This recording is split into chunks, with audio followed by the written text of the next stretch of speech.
welcome back to my channel and welcome back to another Planet Coaster video. So today we are back in Lunarworld and we are continuing to work on the Discovery Mountain area of the park. And I want to do two things today. The first thing I want to do is I want to build out the actual mountain in this area that the name is, from. And you can see that kind of off on the left-hand side. It's pretty bare right now. There's no foliage or scenery on it, so we're going to change that today. And then the other thing is I'm going to work on a little food court over here. I've sort of laid out the foundation, but I think let's just get started.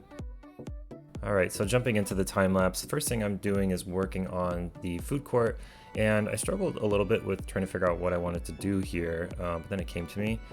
So I recently took a trip up to San Francisco, and one of the places I stopped at on the way was Monterey, and I stopped at the Monterey Canning Company, and there's this beautiful view where you kind of overlook the bay. You can see this footage that I took on my trip, and it was just absolutely gorgeous.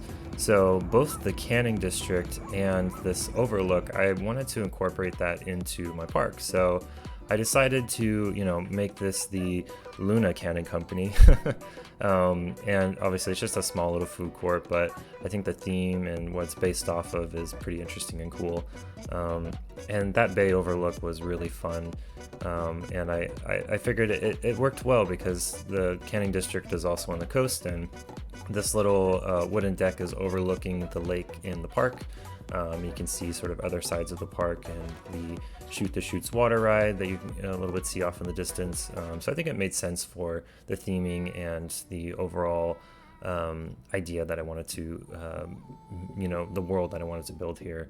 So with that said, I struggled a little bit with trying to figure out what sort of food shops to put here, because Planet Coaster only gives you the Canning District offers a lot of seafood, and I wanted to make this like a seafood themed food court, but the only thing that I could find seafood related is the sushi shop or whatever. So that's the only seafood area here. But if you think about it, the Canning District also has a lot of other options. It's like a big shopping place with, they have both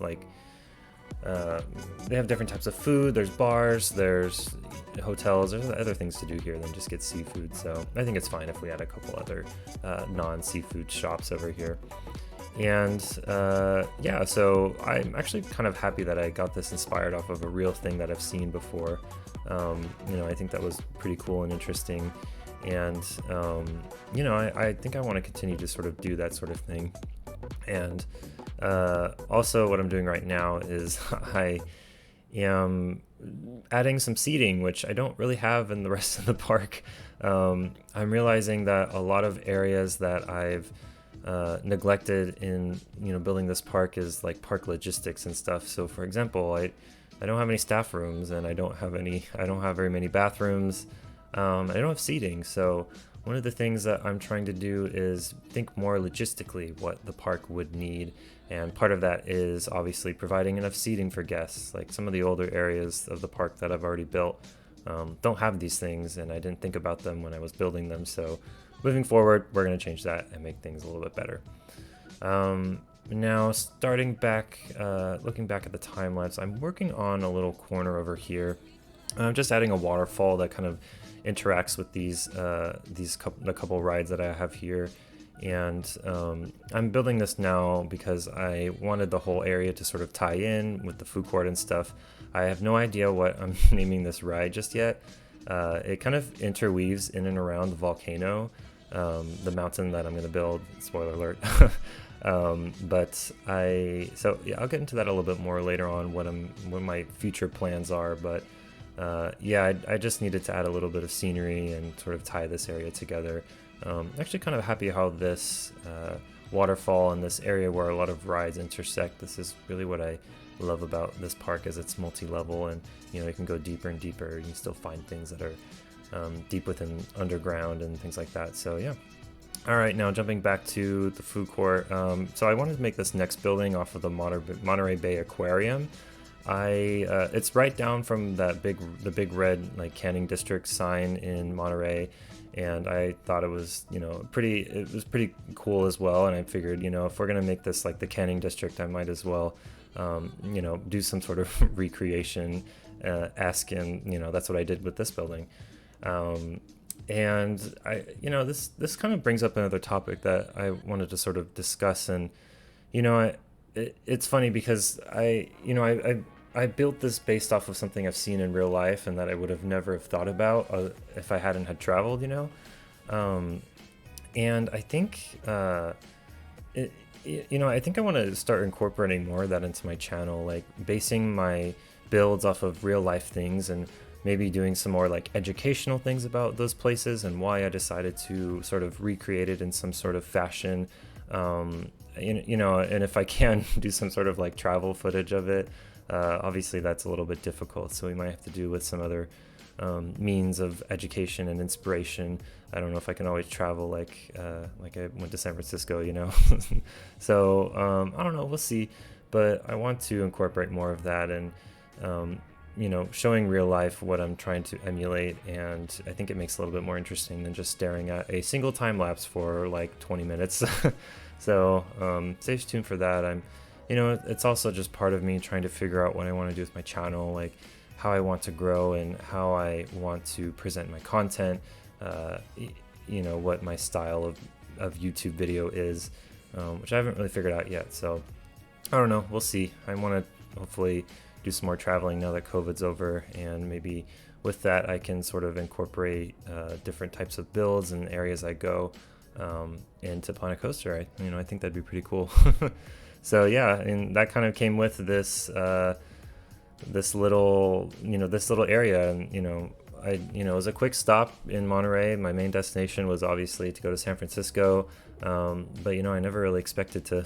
I knew of this place, but I never really had stopped, and I was taking the long way up. I drove up through Big Sur and up the coast, and it was absolutely gorgeous. I got really lucky, like it was like a clear day. So yeah, and I think I'm happy I sort of got that inspiration from there, and I sort of expanded off of it. So yeah, and now kind of getting back to what I'm building. This is kind of like a little shed, I guess, where the canning would occur, or it's like a packing district, I guess. So I'm building some steam spouts for, I guess, the factory to be built, but in reality it's just a food court with like a pizza place, and I think like a burrito stall or whatever. So but I like the theming of where it comes from, and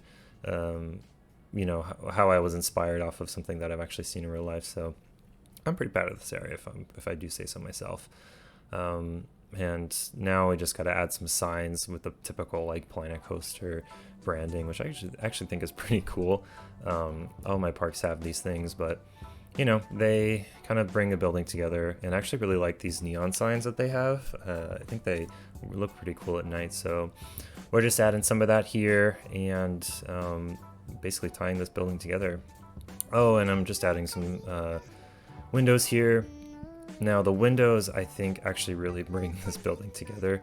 The Monterey aquarium has these like black windows, so I decided I might as well just do that here as well. But if you're ever struggling with like a building, just throw some windows on and some trees around it, and your building will look good. It's one thing I've had to learn as I'm playing this game more and more, because sometimes I'm left with this like blank building, like it looks ugly, but I don't think it takes time to just bring it all together with all the details. And this area would not be complete without a sign, so we are doing the Luna Canning Company, and just putting this in on the sides of the building so everyone in the park can see it. And yeah, I think it is, this area, this little food court is complete. I think it turned out a lot better than I thought it would. The original concepts I had for this area were definitely a lot different than what is actually happening. All right, so now let's move on to the mountain. And I have been trying to figure out what I wanted to theme it off of, and I did a little bit of research, and I hadn't really seen like theme park volcanoes, but if you go to Universal in, I think it's called Volcano Bay, they have this massive volcano. It's like 200 feet, and all these slides go in and out of it, and I think it explodes like every couple of hours or something like that. I'm not really sure. It explodes with like water or something, but I thought that'd be cool to sort of incorporate into my park as well. So that's what I'm doing. I'm building a volcano for Discovery Mountain, and I am thinking of this as more of like a dormant volcano. I understand that like the color is not really right. I know it's like brown and it needs to be like black like the other mountains are. The only problem is that I'm using the savanna biome in Planet Coaster, and it doesn't have like a black brush. I know there's a way I could change that, so stay tuned. I might fix this later on, but for now it looks pretty cool, I think. And I struggled a lot with trying to design the caldera. Again, I was taking inspiration off of the Universal one, seeing how the caldera is sort of shaped at their park, and I kind of made the back part a little bit bigger than the front part. Now just finally adding some rocks. This actually felt really refreshing to add some different colored rocks here and some scenery. It looks a lot better than it did, before. That's the beauty of this sort of park, is every time I work on it, I add one little thing that just brings it all together. So that's what I did here. And right now I'm placing some I placed some like dark rocks because I know like rocks that come out of volcanoes are usually like obsidian or I think like igneous rocks. Correct me if I'm wrong, but I know that they're obviously a lot darker, and volcanic rock is very dark, so needed to incorporate some of that as well. And just adding some like taller pine wood trees here as well. It's because I'm trying to emulate this sort of elevation. And this area is, I wanted to base it off of kind of like a California look. Obviously we have like this big long bridge and these like redwood S trees. So yeah, I think it kind of all comes together. I don't know if this type of volcano really exists in California per se. I think a lot of them are dormant, but you can't have a theme park volcano and not have it like explode. And that is what I'm doing here. I am adding a lot of effects to this to make it an actual explosion. So adding some lava effects, and then later on I add like a pretty big like explosion effect. And right now I'm trying to add some like lava streams that come down the actual mountain. And I realized that these volcanoes, like I said earlier, I think they're more common in like Hawaii, where they sort of spill over and they release more magma. And I think the volcanoes that are on like the Pacific coast of the United States, like especially in like I know the Pacific Northwest, a lot of them are dormant volcanoes, and then they just explode really large, and they exclude, or they what's the word? They get rid of all of the they blow off a lot of like ash and stuff. They don't really blow off a lot of magma and things like that. So it's just gas and ash that just wrecks the whole town nearby. So I don't think there's any sort of lava flow or magma flow, but a theme park has to show some magma or lava flow, so I had to do it. And I'm thinking this park might have this as some sort of show or event at night. So at nighttime, everyone would gather around and watch the volcano explode.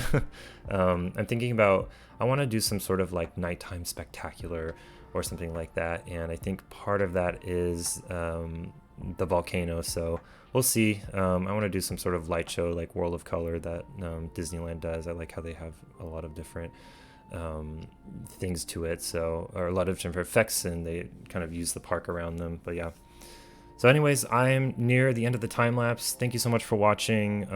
Enjoy the b-roll, and I'll see you guys soon.